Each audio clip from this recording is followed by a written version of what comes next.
Hello मेरे प्यारे नन्हे दोस्तों, कैसे हो आप सब।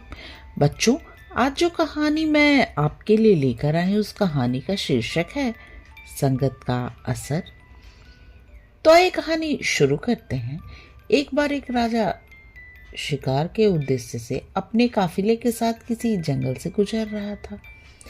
दूर दूर तक शिकार नजर नहीं आ रहा था। वे धीरे धीरे घनघोर जंगल में प्रवेश करते गए।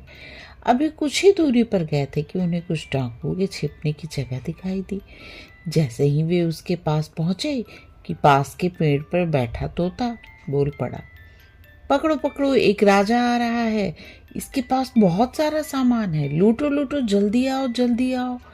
तोते की आवाज सुनकर सभी डाकू राजा की ओर दौड़ पड़े।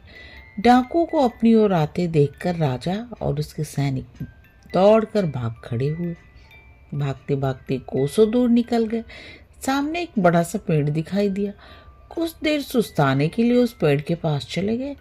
जैसे ही पेड़ के पास पहुंचे कि उस पेड़ पर बैठा तोता बोल पड़ा, आओ राजन, हमारे साधु महात्मा की कुटी में आपका स्वागत है।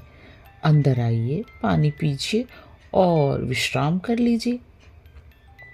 तोते की इस बात को सुनकर राजा हैरत में पड़ गए और सोचने लगे कि एक ही जाति के दो प्राणियों का व्यवहार इतना अलग अलग कैसे हो सकता है।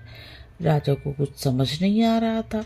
वो तोते की बात मानकर अंदर साधु की कुटिया की ओर चले गए।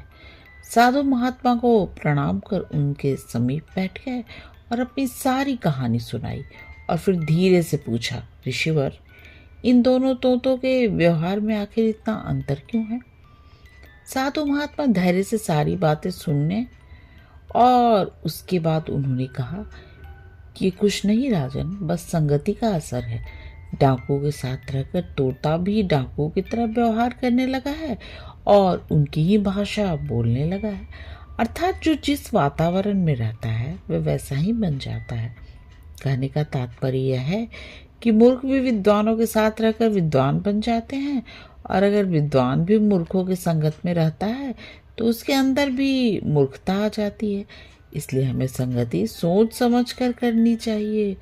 बच्चों, अगर आपको ये कहानी पसंद आई तो प्लीज़ मेरे चैनल को सब्सक्राइब कीजिए और मेरे प्यारे नन्हे दोस्तों, आप आराम से सो जाइए और सपनों की दुनिया में खो जाइए। गुड नाइट मेरे प्यारे नन्हे दोस्तों, गुड नाइट।